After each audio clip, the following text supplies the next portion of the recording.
Namaste, my dear friends. This is video number 27 on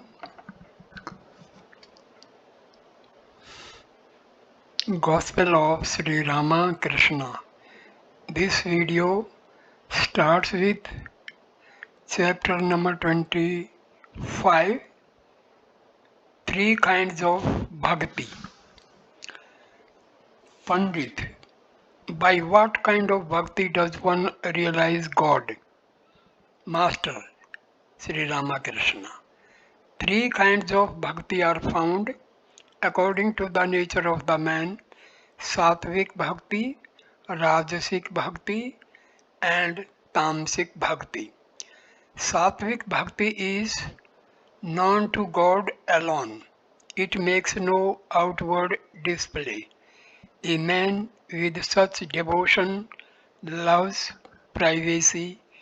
Perhaps he meditates inside the mosquito net where nobody sees him. When this kind of devotion is awakened, one has not long to wait for the vision of God. The appearance of the dawn in the east shows that the sun will rise before long. A man with Rajasic bhakti feels like making a display of his devotion before others. He worships the deity with 16 ingredients, enters the temple wearing a silk cloth, and puts around his neck a string of Rudraksha beads interspersed here and there with beads of gold and ruby. A man with Tamasic bhakti shows the courage and boisterousness of a highway robber. A highway robber goes on his expedition openly, shouting, "Kill, plunder." He is not afraid even of 8 police inspectors. The devotee with Tamasic bhakti also shouts like a madman, "Hara, Hara, Vyam, Vyam, victory to Kali." He has great strength of mind and burning faith. A Sakta has such faith. He says, "What? I have uttered once the name of Kali and of Durga. I have uttered once the name of Rama. Can there be any sin in me?" The Vaishnavas have a very humble and lowly attitude. Looking at Balram's father, they tell their rosary and whine and whimper, "O Krishna, be gracious to us. We are wretched, we are sinners. Faith in God's name." A man should have such fiery faith as to be able to say, "I have uttered the name of God. How can I be a sinner?" Imagine a man repeating the name of Hari day and night and at the same time saying that he is a sinner. So saying, Sri Ramakrishna became overwhelmed with divine ecstasy and saying, "If only I can pass away repeating Durga's name, how canst thou then, O Blessed One, withhold from me deliverance? Wretched though I may be, I may have stolen a drink of wine, or killed a child unborn, or slain a woman or a cow, or even caused a Brahmin's death.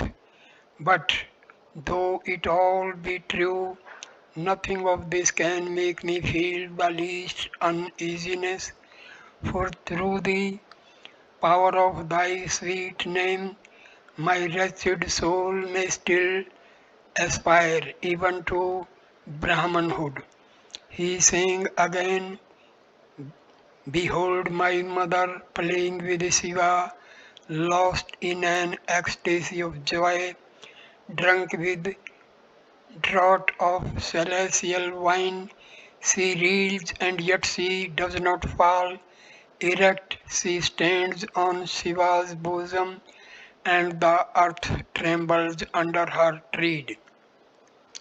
She and her lord are mad with frenzy, casting aside all fear and shame.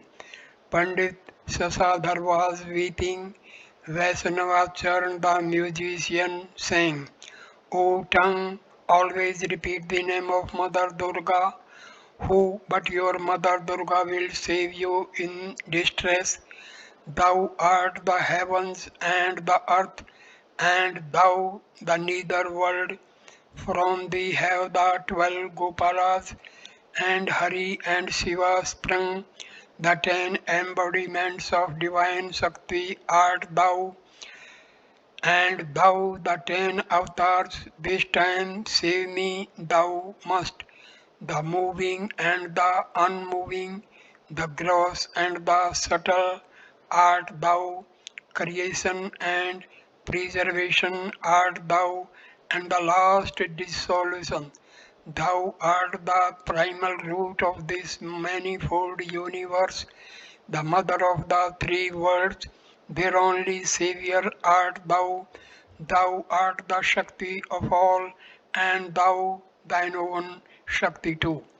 As the master listened to the last few lines, he went into an ecstatic mood.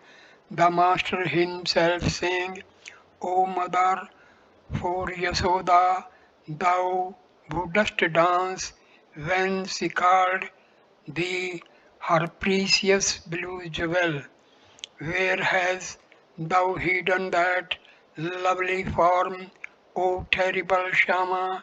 Dance that way once for me, O mother. Throw down thy sword and take the flute. Cast off thy garland of hats and wear thy wildflower garland. If without Shiva thou canst not dance, then let Balarama be thy Shiva. Dance, O Shama, as thou didst dance when thou wast Krishna. Mother, play on thy flute again, once so full of delight for the gopis. Play again on the magic flute which called the cattle in front of the pasture, stopping the Jamuna's murmuring flow and turning it backward. Hot in the sky, the sun would burn when Yashoda, restless for her Krishna, fondly would call, Here, my Gopala, cream and butter eat them, my darling, and she would comb his long black hair and carefully braid it, bending thy supple body, mother, both at the neck, the waist, and the knee. Thou didst dance with thy friend Sri Dama, while thy two anklets played the music ta thaya, ta thaya, ta thaya thaya. Hearing their captivating sound, the gopis would rush there. Again Pandit Sasadhar shed tears of love. Sri Ramakrishna came down to consciousness of the world. Pointing to Sasadhar, he said to M, Why don't you prod him? He wanted M or some other devotees to ask Sasadhar a question. Ram Dayal to Sasadhar. The scriptures speak of Brahma's form as a projection of mind. Who is it that projects Sasadhar? It is Brahma itself that does so. It is no projection of a man's mind. Partap, why does Brahma project the form? Master, you ask why. Brahma does not act in consultation with others. It is Brahma's pleasure. Brahma is self-willed. Why should we try to know the reason for Brahma's acting this way or that? You have come to the orchard to eat mangoes. Eat the mangoes. What is the good of calculating how many trees there are in the orchard, how many thousands of branches, and how many millions of leaves? One cannot realize the truth by futile arguments and reasoning. Pratap, should not we reason any more than Master? I am asking you not to indulge in futile reasoning, but reason by all means about the real and the unreal, about what is permanent and what is transitory. You must reason when you are overcome by lust, anger, or grief. Shashadhar, that is different. It is called reasoning based on discrimination. Master, yes, discrimination between the real and the unreal. All sat in silence. Again the master spoke, addressing the Pandit. Master, formerly many great men used to come here. Shashadhar, you mean rich people? Master, no great scholars.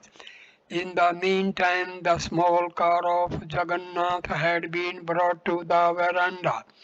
Inside the car were the images of Krishna, Balrama, and Subhadra.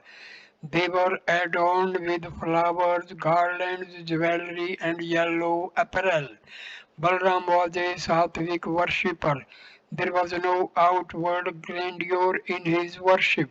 Outsiders did not even know of this car festival at his house. The master and the devotees went to the veranda. Sri Ramakrishna pulled the car by the rope. Then he began to sing. See how all Nadia is shaking under the waves of Gauranga's love.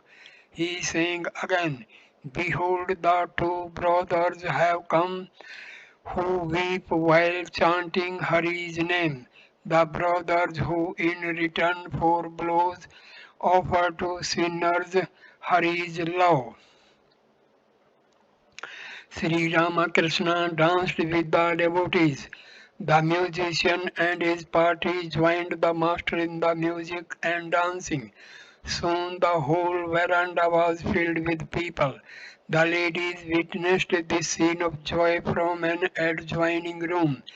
It appeared as if Chaitanya himself were dancing with his devotees, intoxicated with divine love.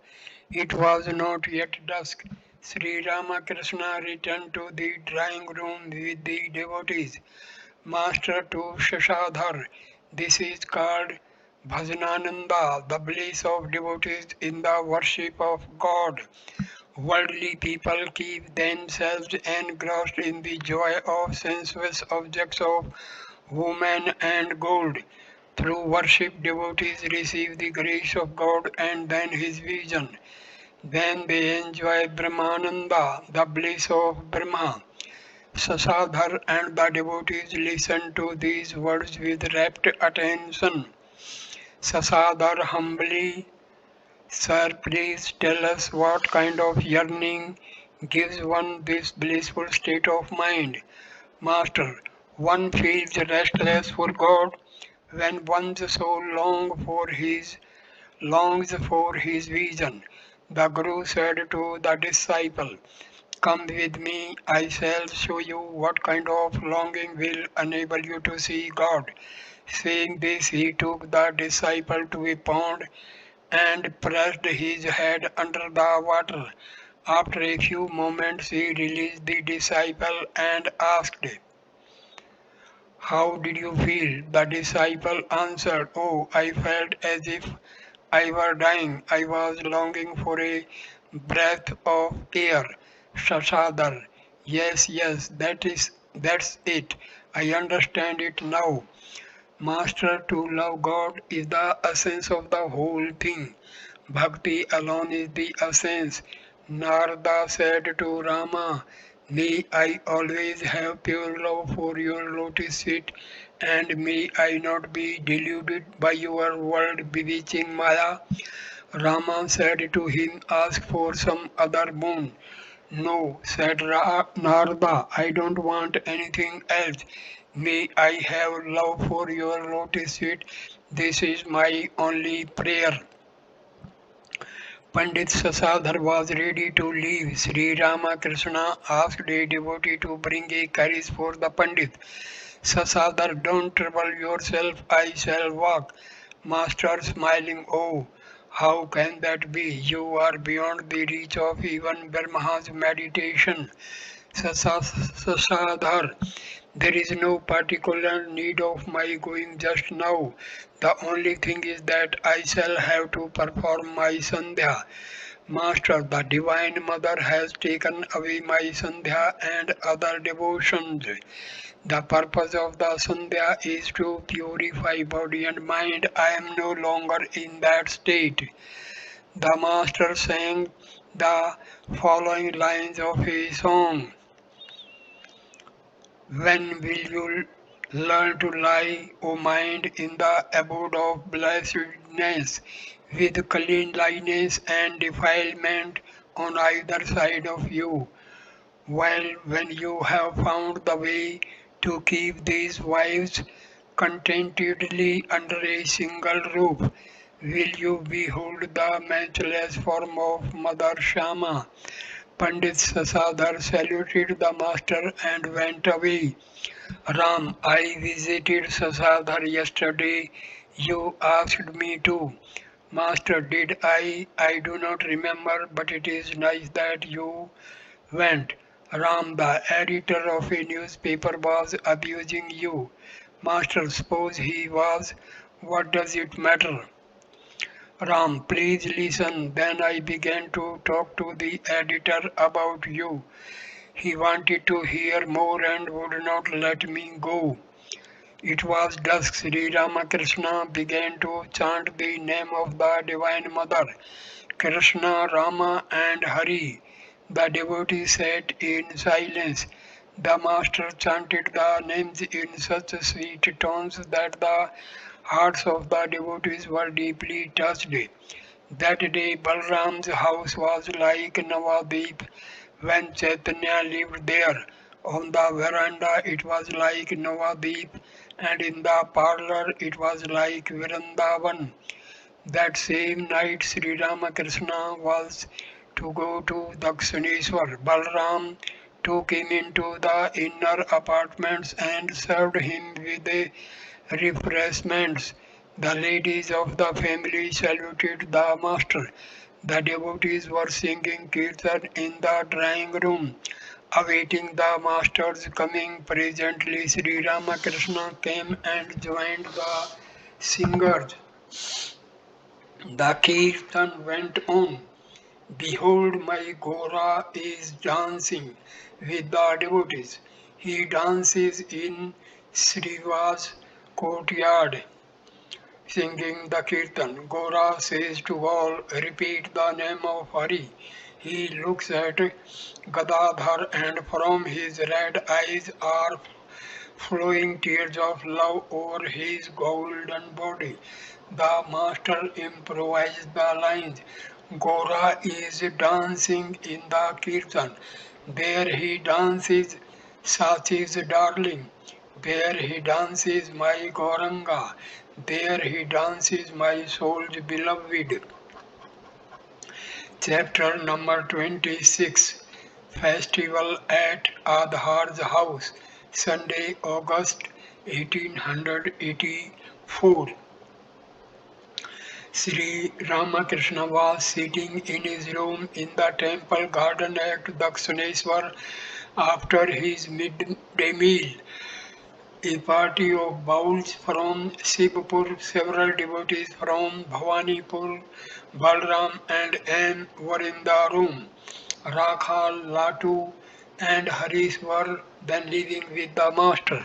They too were present. The master began the conversation by addressing the bowl musicians from Shivpur.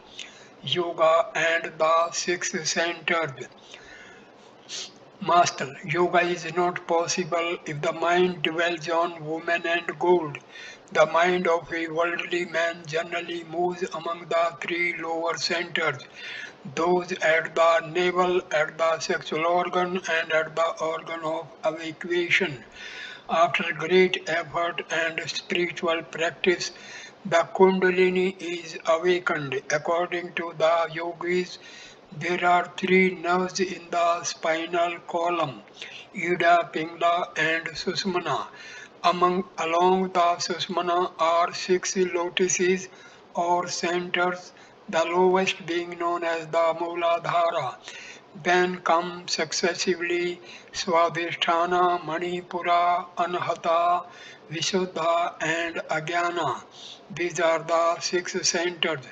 The Kundalini, when awakened, passes through the lower centers and come to the Anahata, which is at the heart. It stays there. At that time, the mind of the aspirant is withdrawn from the three lower centers. He feels the awakening of divine consciousness and sees light. In mute wonder, he sees that radiance and cries out, "What is this? What is this?" After passing through the six centers, the Kundalini reaches the thousand petaled lotus known as the Sahasrara, and the aspirant goes into Samadhi.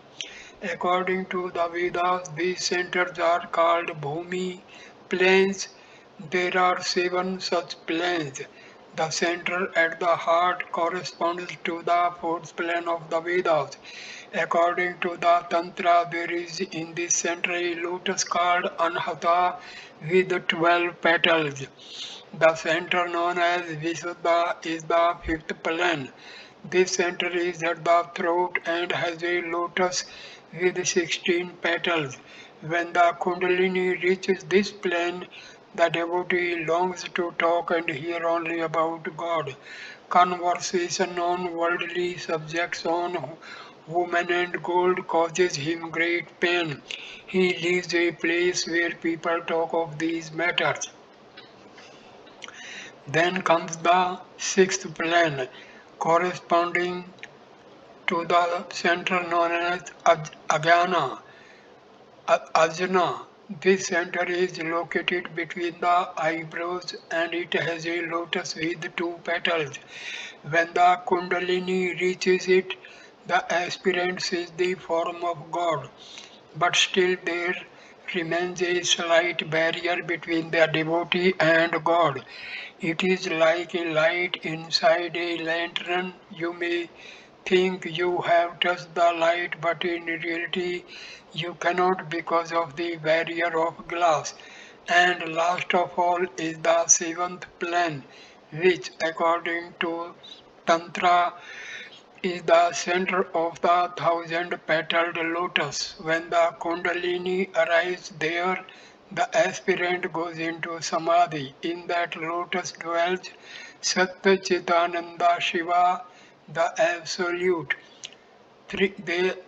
There Kundalini, the awakened power, unites with Shiva. This is known as the union of Shiva and Shakti. The state of Samadhi, when the Kundalini rises to the Sahasrara and the mind goes into Samadhi, the aspirant loses all consciousness of the outer world. He can no longer retain his physical body. If milk is poured into his mouth, it runs out again. In that state, the life breath lingers for 21 days and then passes out. Entering the black waters of the ocean, the ship never comes back. But the Ishwar Kotis, such as the incarnations of God, can come down from this state of Samadhi.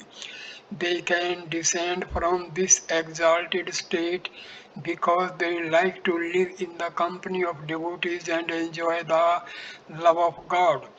God retains in them the ego of knowledge or the ego of devotion, so that they may teach man. Their minds move between the sixth and the seventh planes. They run a boat race back and forth, as it were, between these two planes, keeping individuality after samadhi. After attaining samadhi, some souls of their own accord keep the ego of knowledge, but that ego does not create any attachment. It is like a line drawn on the water. Hanuman kept the servant ego. After realizing God in both his personal and his impersonal aspects, he thought of himself as the servant of God. The great sages such as Narada, Sanka, Sananda, Sanatana, and Sanat Kumara, after attaining the knowledge of Brahma, kept the servant ego and the ego of devotion. They are like big steam, steamships which not only cross the ocean themselves but carry many passengers to the other shore. Two classes of Paramahamsas. There are two classes of Paramahamsas, one affirming the formless reality and the other affirming God with form. Trelanga Swami believed in the formless reality. Paramahamsas like him care for their own good alone. They feel satisfied if they themselves attain the goal. Paramahamsas as teachers of man, but those Paramahamsas who believe in God with form keep the love of God even after attaining the knowledge of Dharma, so that they may teach spiritual truth to others. They are like a pitcher brimful of water. Part of the water may be poured into another pitcher. These perfected souls describe to others the various spiritual disciplines by which they have realized God. They do this only to teach others and to help them in spiritual life. With great effort, men dig a well for drinking water, using spades and baskets for the purpose. After the digging is over, some throw the spades and other implements into the well, not needing them anymore, but some put them away near the well so that others may use them. Some eat mangoes secretly and remove all trace of them by wiping their mouths with a towel, but some share the fruit with others. There are sages who, even after attaining knowledge, work to help others and also to enjoy the bliss of God in the company of devotees. I want to eat sugar, I do not want to be sugar. The gopis of Vrindavan too attained the knowledge of Dharma, but they were not seeking it. They wanted to enjoy God, looking on themselves as his mother, his friend, his handmaid, or his lover. The bowls from Sipur began to sing to the accompaniment of a stringed instrument. A line in the first song was, "We are sinners, redeem us, O merciful Lord." Master to the devotees, it is the attitude of a beginner to worship God out of fear. Please sing about God realization songs expressing divine joy. To Rahul, how well they sang that song the other day at Nabin Nyogi's house. Be drunk, O mind, be drunk with the wine of heavenly bliss. While singing religious songs, one should not constantly refer to one's worries. One should rather feel joyous and ecstatic as one chants God's name. A devotee, sir, won't you sing? Master, what shall I sing? Well, I may sing when the Spirit moves me. Master sings of the divine joy. After a few minutes, the master began to sing. His eyes were turned upward. He sang, "Behold the waves of Gora's ecstatic love. Under them all the universe lies submerged, and in his love I too long to be drowned. O friend, Gauranga's love has swallowed me. Who else feels for our misery like Gauranga, dragging us from the mire of worldliness? He sang again, dive deep, O mind, dive deep in the ocean of God's beauty. If you descend to the uttermost depths, there you will find the gem of love. Then he sang about the Divine Mother. Can everyone have the vision of Shama? Is Kali's treasure for everyone? Oh, what a pity, my foolish mind will not see what is true. He continued, the black bee of my mind is drawn in sheer delight to the blue lotus flower of Mother Shama's feet. And again, O mother, what a machine is this that thou hast made? What pranks thou playest with this toy, 3.5 cubits high. As Sri Ramakrishna sang the last song, he went into Samadhi. The devotee sat speechless, gazing at his radiant figure. After some time, he regained partial consciousness of the world and began to talk to the Divine Mother. The Master said, Mother, please come down from up there. Did he feel his mind still lingering in the seventh plane of consciousness, the thousand-petaled lotus of the Sahasrara? Please to come down, he said. Don't torment me that way. Be still, mother, and sit down. Oh, mother, everybody's future is determined by the tendencies of his previous births.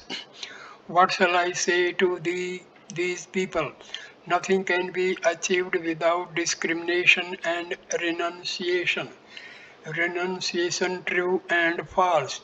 Sri Ramakrishna had now regained full consciousness of the world and he continued, there are many kinds of renunciation. One of them may be called Markata Vairagya, monkey renunciation. It is a false renunciation stimulated by the afflictions of the world. That renunciation doesn't last long. Then there is real renunciation. A man with everything in the world lacking nothing feels all to be unreal. It is not possible to acquire renunciation all at once. The time factor must be taken into account. But it is also true that a man should hear about it. When the right time comes, he will say to himself, oh, yes, I heard about this. You must also remember another thing. By constantly hearing about renunciation, one's desire for worldly objects gradually wears away. One should take rice water in small doses to get rid of the intoxication of liquor. When one gradually becomes normal, an aspirant entitled to the knowledge of God is very rare. It is said in the Gita that one in thousands desire to know God, and again that among thousands who have such a desire, only one is able to know him. A devotee quoted the text from the Gita. Master, as your attachment to the world diminishes, your spiritual knowledge will increase. Attachment to the world means attachment to woman and gold. Prema, the rarest love of God. It is not given to everybody to feel prema, ecstatic love of God. Chaitanya experienced it. An ordinary man can at the most experience bhava. Only the Ishwar Kotis, such as divine incarnations, experience prema. When prema is awakened, the devotees not only feel the world to be unreal, but forgets even the body, which everyone loves so intentionally. In a Persian book, it is said that inside the skin is the flesh, inside the flesh the bone, inside the bone the marrow, and so on. But that prema is the innermost of all. One becomes soft and tender through prema. On account of this prema, Krishna became Tribhanga. Prema is the rope by which you can tether God as it were. Whenever you want to see Him, you have merely to pull the rope. Whenever you call Him, He will appear before you. The mature stage of bhakti is bhava. When one attains it, one remains speechless. Thinking of Satyachit Ananda thing, the feeling of an ordinary man can go only that far.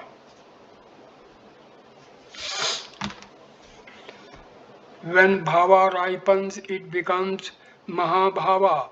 Prema is the last. You know the difference between a green mango and a ripe one. Unalloyed love of God is the essential thing. All else is unreal. Once Rama was pleased with the prayer of Narada and told him to ask for a boon. Narada prayed for pure love and said further, O Rama, please grant that I may not be deluded by thy world bewitching Maya. Rama said, that is all right, but ask for something else. Narada replied, I don't want anything else. I pray only for pure love. How to attain pure love of God? How can a devotee attain such love? First, the company of holy men. That awakens Shraddha, faith in God. Then comes Nishtha, single-minded devotion to the ideal. In that stage, the devotee does not like to hear anything but talk about God. He performs only those acts that please God. After Nishtha comes Bhakti, devotion to God, then comes Bhava, next Mahabhava, then Prema, and last of all the attainment of God Himself. Only for Ishwar Kotis such as the incarnations is it possible to have Mahabhava or Prema. How to attain pure love of God? The knowledge of a worldly person, the knowledge of a devotee, and the knowledge of an incarnation are by no means of the same degree. The knowledge of a worldly person is like the light of an oil lamp, which shows only the inside of a room. Through such knowledge he eats and drinks, attends to household duties, protects his body, brings up his children, and so on. The knowledge of a devotee is like the light of the moon, which illumines objects both inside and outside a room. But such light does not enable him to see a distance or a very minute object. The knowledge of an incarnation of God is like the light of the sun. Through that light, the incarnation sees everything inside and outside, big and small. The mind of a worldly person is, no doubt, like muddy water, but it can be made clear by a purifying agent. Discrimination and renunciation are the purifying agent. The Master spoke to the devotees from Sipur. Master, have you any questions to ask a devotee? We have listened to your words.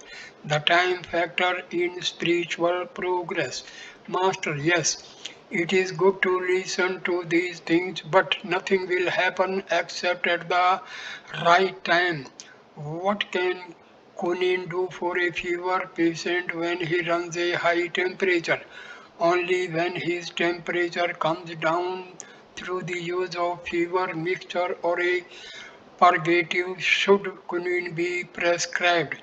There are patients who get rid of their fever even without a quinine. A child said to his mother when he was put to bed, "Mother, please wake me up when I feel the call of nature." The mother said, "My child, I shall not have to wake you. The earth itself will wake you." Different kinds of people come here. Some come by boat with the devotees, but they do not enjoy spiritual talk. They keep nudging their friends and whispering, "When shall we leave here? When we are going?" If the friends show no sign of getting up, they say, "We would rather wait for you in the boat." Those who have a human body for the first time need the experience of sense enjoyments. Spiritual consciousness is not awakened unless certain duties have been performed. The master was going to the pine grove. With a smile, he said to M on the semicircular porch, "Well, what do you think of my state of mind?" And smiling. "On the surface of you are very simple, but inwardly very deep. It is extremely difficult to understand you." Master smiling. "True, it is like the cement floor of a house. People see only the outer surface and do not know how many materials there are under it." It was about 4 o'clock in the afternoon. Balram and several other devotees got into a country boat to return to Calcutta. It was ebb tide in the Ganges. A gentle breeze was blowing from the south, covering the bosom of the sacred river with ripples, and looked at the scene a long time. As the boat disappeared in the direction of Calcutta, he came back to the master. Sri Ramakrishna was going to the pine grove. A beautiful dark rain cloud was to be seen in the northwest. The master asked M, "Do you think it will rain? Please bring my umbrella." M brought the umbrella. Reaching the Panchavati, the master said to Latu, who also accompanied him, "Why do you look so sickly?" "Latu, I can hardly eat anything, master." "Is that the only reason? It is also a bad time of the year. Are you meditating too much?" To M, "I have a request to make of you. Please tell Baburam to stay with me a day or two during Rakhal's absence, otherwise I shall feel very unhappy." M, "Yes, sir, I shall tell him." Sri Ramakrishna asked M whether he thought that Baburam was joyless. Presently, the master left them, going in the direction of the pine trees. After a few minutes, M and Latu, standing in the Panchavati, saw the master coming back towards them. Behind him, the sky was black with the rain cloud. Its reflection in the Ganges made the water darker. The disciples felt that the Master was God incarnate, a divine child 5 years old, radiant with the smile of innocence and purity. Around him were the sacred trees of the Panchavati, under which he had practiced spiritual discipline and had beheld visions of God. At his feet flowed the sacred river Ganges, the destroyer of man's sins. The presence of this God-man charged the trees, shrubs, flowers, plants, and temples with spiritual fervor and divine joy. Sri Ramakrishna returned to his room and sat on the small couch. He began to praise a medicine that a certain brahmachari had prepared for him. Referring to this man, Hazra said, he is now entangled in many worldly anxieties. What a shame! Look at Nabai Chaitanya of Nagar. Though a householder, he has put on a red cloth. Master, what shall I say? I clearly see that it is God Himself who has assumed all these human forms. Therefore, I cannot take anybody to task. Hajra, Narendra is again involved in a lawsuit. Master, he doesn't believe in Shakti, the Divine Mother. If one assumes a human body, one must recognize her. Hazra, Narendra says, if I believed in Shakti, all would follow me. Therefore, I cannot, Master. But it is not good for him to go to the extreme of denying the Divine Mother. He is now under Shakti's jurisdiction. Even a judge, while giving evidence in a case, comes down and stands in the witness box. To M. Have you seen Narendra lately? M. Not during the last few days. Master, see him and bring him here in a carriage. To Hazra, well, what is his relation to this meaning himself? Hazra, he expects help from you. Master, and what about Bhavnath? Would he come here so frequently if he did not have good tendencies? What about Harish and Latu? They always meditate. Why is that? Hazra, that is right. Why should they devote all their time to meditation? It is quite a different thing for them to stay here to attend to your personal needs. Master, possibly you are right. Perhaps others may take their place now. Hazra left the room, leaving the master alone with M. Master, does what I say in the state of ecstasy attract people? M. Oh, yes, very much. Master, what do people think of me? Do they think anything in particular about me when they see me in that condition? M. We feel in you a wonderful synthesis of knowledge, love, and renunciation, and on the surface a natural spontaneity. Many divine experiences have passed like huge steamboats through the deep of your inner consciousness. Still, you maintain outwardly this utter simplicity. Many cannot understand it, but a few are attracted by this state alone. Master, there is a sect of Vaishnavas known as the Ghospara who describe God as the Sahaja, the simple one. They say further that a man cannot recognize the simple one unless he too is simple. To M, have I any ego? M, yes sir, a little. You have kept it to preserve your body and to enjoy divine love in the company of devotees and impart spiritual knowledge to them. Further, you have kept this trace of ego by praying to the Divine Mother for it. Master, no, I have not kept it. It is God Himself who has left it in me. Can you tell me how I appear in the state of Samadhi? And as you said a little while ago, you see the form of God when your mind rises to the sixth plane. When you speak after that, your mind comes down to the fifth plane. Master, it is God who does all these things. I do not know anything. And that is why you attract people so much. Sir, I have a question to ask. There are two opinions in the scriptures. According to one Purana, Krishna is Chidatma, the Absolute, and Radha is Chit Shakti. It's a divine power. But according to another, Krishna himself is Kali, the primordial energy, master. This second view is held in the Devi Purana.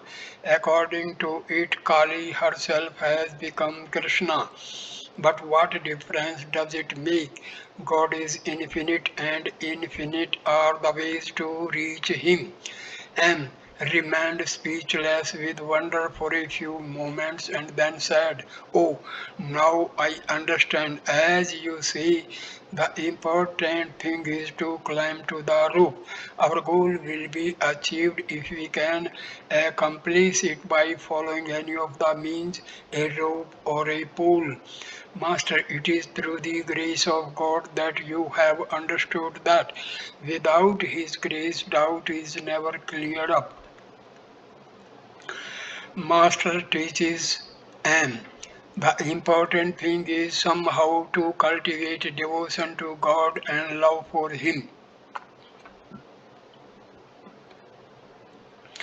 What is the use of knowing many things? It is enough to cultivate love of God by following any of the paths. When you have this love, you are sure to attain God. Afterwards, if it is necessary, God will explain everything to you and tell you about the other paths as well. It is enough for you to develop love of God. You have no need of many opinions and discussions. You have come to the orchard to eat mangoes. Enjoy them to your heart's content. You do not need to count the branches and leaves on the trees. It is wise to follow the attitude of Hanuman. I do not know the day of the week, the phase of the moon, or the position of the stars. I only contemplate Rama. And I now desire that my activities may be much reduced and that I may devote myself greatly to God. Master, certainly your desire will be fulfilled, but a jnani can live unattached in the world. And true, sir, but one needs special power to lead an unattached life. Master, that is also true, but perhaps you wanted the worldly life. Krishna had been enshrined in Radha's heart, but Radha wanted to sport with him in human form. Hence, all the episodes of Vrindavan. Now you should pray to God that your worldly duties may be reduced, and you will achieve the goal if you renounce mentally. But mental renunciation is prescribed for those who cannot give up the world outwardly. For superior devotees, total renunciation is enjoined both outer and inner. Sri Ramakrishna was silent a few minutes and then resumed the conversation. Master, how do you like what I said about renunciation a little while ago? And very much, sir. Master, tell me what is the meaning of renunciation? And renunciation does not mean simply dispassion for the world.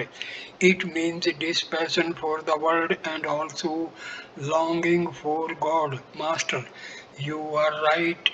You no doubt need money for your worldly life, but don't worry too much about it. The wise course is to accept what comes of its own accord. Don't take too much trouble to save money.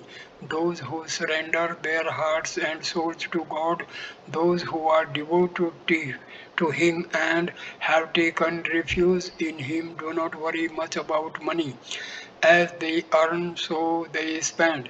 The money comes in one way and goes out the other. This is what the Gita describes as accepting what comes of its own accord. The master referred to Haripada and said, "He came here the other day, and he knows how to sing the stories of the Purana. He sings melodiously about the life of Prahlada and the native of Sri Krishna." Master, is that so? That day I looked into his eyes. They had an inward look. I asked him whether he meditated a great deal, but he said with his eyes cast down and did not answer. Then I said to him, "Look here, don't strain yourself too much." It was now dusk. Sri Ramakrishna, as was usual with him during this part of the day, chanted the names of God and turned his mind to contemplation. Soon the moon rose in the sky, the temple's courtyards and trees were bathed in its silvery light, and millions of broken moons played on the rippling surface of the Ganges. Rakhal and M were with the master in his room. Master to M. Baburam says, "Oh, the worldly life, God forbid." And his opinion is based on mere hearsay. What does he know of the world? He is a mere child. Master, yes, that is true. Have you noticed Niranjan? He is utterly artless. And yes, sir, his very appearance attracts people. How expressive his eyes are, master. Not only his eyes, but his entire person. His relatives proposed that he marry. At this, he said, "Why are you going to drown me?" With a smile, "Tell me this. People say that a man finds great pleasure in the company of his wife after the hard work of the day, and that is no doubt true of those who think that way." To Rakhal, with a smile, "We are now being examined. This is a leading question." Both Rakhal and M were married. Master, with a smile, a mother says, "I shall heave a sigh of relief if I can procure a shade tree for my son. He will rest in its shade when scorched by the heat of the world." And true, sir, but there are parents and parents. A father who is spiritually illumined does not give his children in marriage. If he does, his is a fine spirituality.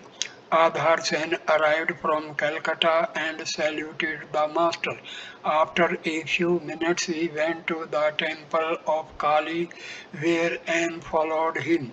A little later, M was sitting at the bathing ghat on the Ganges. The flood tide had just set in. As he listened to the waters lapping against the bank, many pictures of Sri Ramakrishna's divine life flitted before his mind. The master's deep samadhi, his constant ecstasy, his joy in the love of God, his untiring discourse on spiritual life, his genuine love for the devotees, and above all, his childlike simplicity. Who was this man? Was it God who had embodied himself on earth for the sake of his devotees? Adhar and M returned to the master's room. Adhar had been to Chittagong in East Bengal on official duty. He was telling the master about his visit to the Chandranath Hills and Sitakunda, sacred places of Chittagong. Adhar, near Sitakunda, I visited a well where I saw fire in the water. I saw fire in the water. It is always burning on the water with the leaping tongues. Master, how is that possible? Adhar, the water contains phosphorus. Presently, Ram Chatterjee entered the room. The master said some kind words about him to Adhar. Master, Ram's presence in the temple garden has relieved us of many anxieties. He searches out Harish, Latu, and the others at mealtime. Very often they are absorbed in meditation in some corner of the temple garden. It is Ram who sees that they eat at the proper time. Saturday, September 6, 1884. Master at Adhar's house.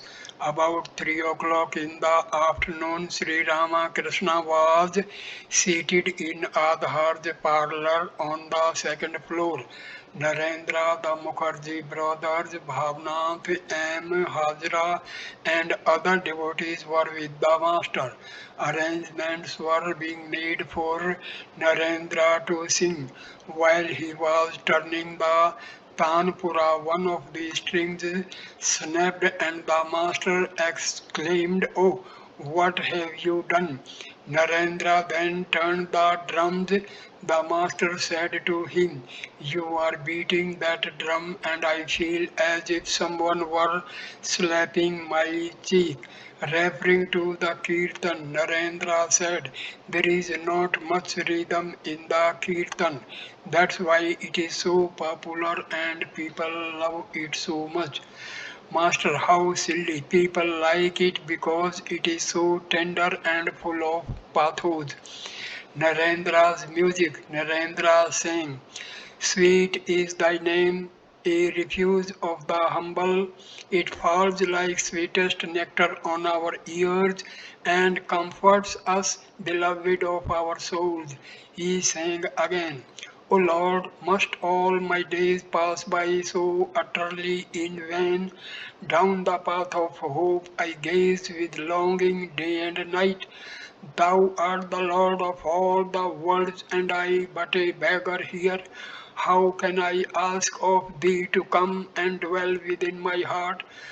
My poor heart's humble cottage door is standing open wide.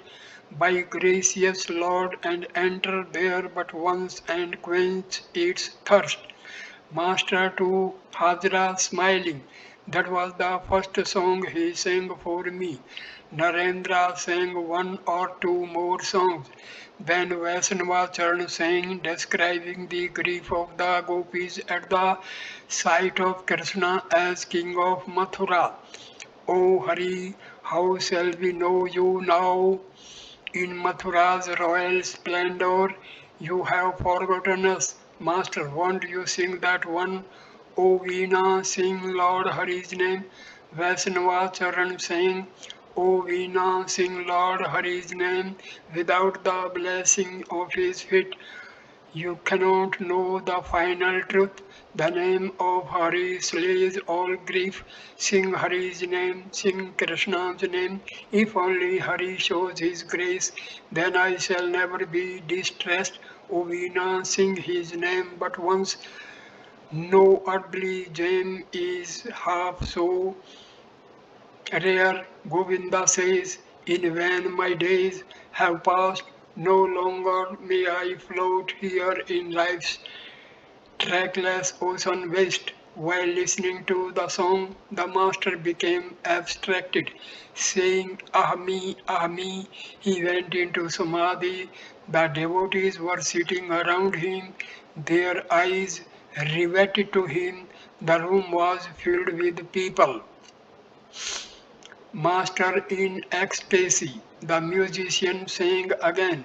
As he improvised new lines describing ecstatic love of God, the master stood up and danced. He himself improvised lines and sang them with outstretched arms. Soon he went into Samadhi and sat down with his head resting on the bolster in front of him. The musician was also carried away with emotion and sang new songs.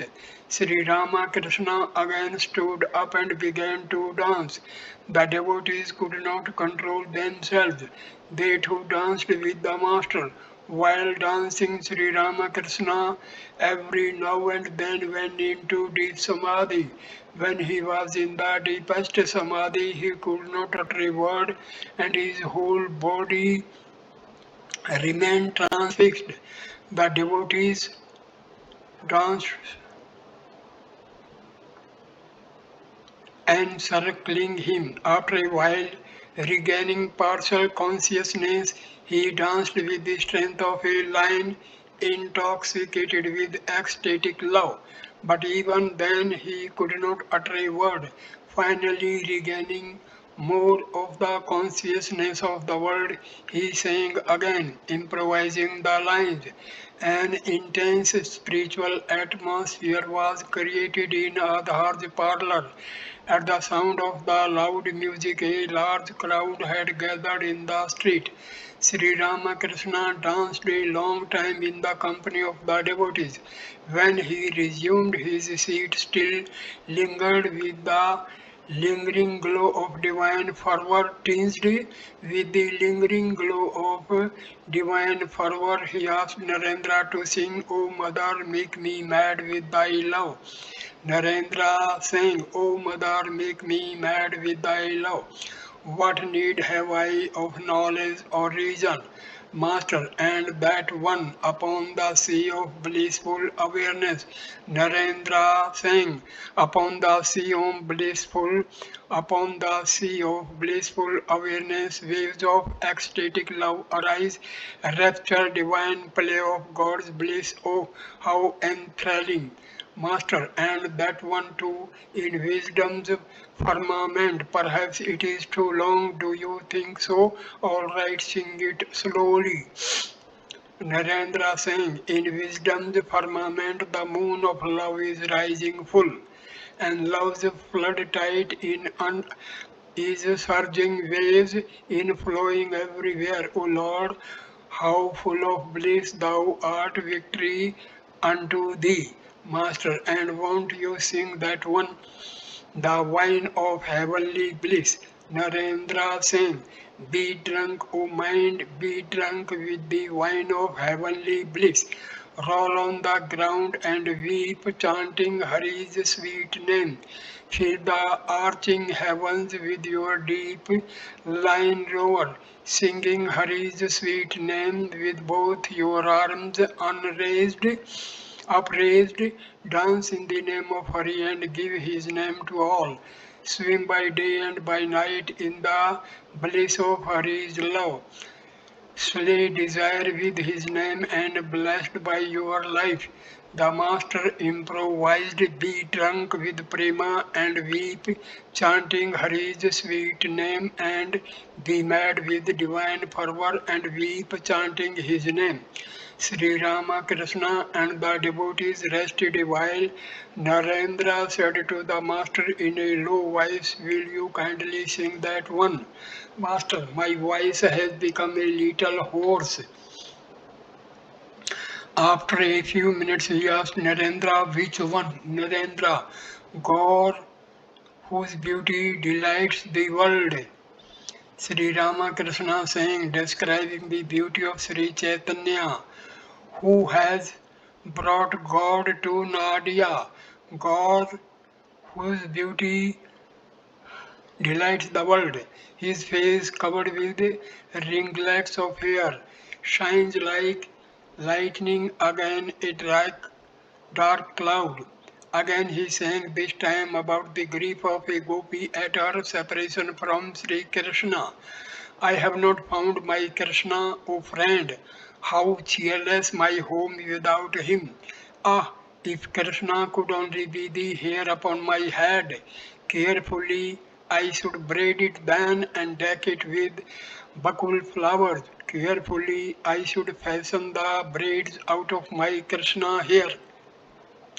Krishna is black and black is my hair, black would be one with black. Ah, if Krishna could only be the ring I wear in my nose, always from my nose he would hang and my two lips could touch him. But it can never be, alas, why should I idly dream? Why should Krishna care at all to be the ring in my nose? Ah, if Krishna could only be the bracelets on my arms, always he would cling to my wrist and proudly I should walk, shaking my bracelets to make them sound, shaking my arms to show them. Down the king's highway I should walk wearing my Krishna's bracelets. The music was over. The master began to talk with the devotees. Master smiling, Hajra dance. Narendra, yes, a little. Master, a little? Narendra, yes, his belly danced to all laugh.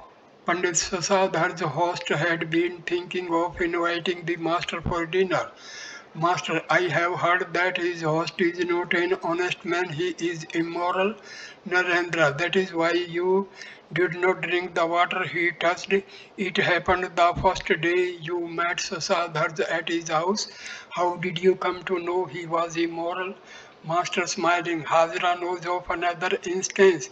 It happened at Sihor in Hriday's house. Hajra, the man was a Vaishnava. He came with me to see you, meaning Sri Ramakrishna. As soon as he sat in front of you, you turned your back on him. Master, we learned later that he led an immortal life. To Narendra, you used to say at first that these were all hallucinations. Narendra, how was I to know? Now I see that you are always right. Adar had prepared a feast for the master and the devotees, and now he invited them to the meal. The master said to the Mukherjee brothers, what won't you eat? They said humbly, please excuse us, master. But why? You are doing everything else. Why this hesitation only about eating the meal? Adhar was a low caste Hindu, therefore, some of the master's Brahmin devotees hesitated to eat at his house. They came to their senses at last when they saw Sri Ramakrishna himself eating. It was about 9 o'clock. The master was resting in the drawing room with the devotees. He would soon leave for Dakshineshwar. The Mukherjee brothers had arranged with a singer of Kirtan to entertain the master the following day. Ram was taking singing lessons from this musician. Sri Ramakrishna asked Narendra to come to Dakshineshwar to hear the Kirtan. Master to Narendra, come tomorrow, won't you? Narendra, I shall try, sir. Master, you can bathe there and also take your meal. Pointing to M, he may dine there too. To M, are you quite well now? I hope you are not on a diet. M, no, sir, I shall come. Nitya Gopal was living at Vrindavan. Sunilal had returned from Vrindavan only a few days before, and the master inquired about Nitya Gopal. As Sri Ramakrishna was about to leave, M saluted him and touching the master's feet with his forehead, the master said to him tenderly, then I shall see you tomorrow. Narendra Bhavnath, please come tomorrow. Then with several devotees he set out for Dakshineshwar. The other devotees returned home in the moonlight night, cherishing in their hearts the master's ecstatic music and dancing. At this point I conclude this video. Next video number 28 will start with chapter number 27 at Dakshineshwar, Sunday, September 7, 1884. Thank you. Namaskar.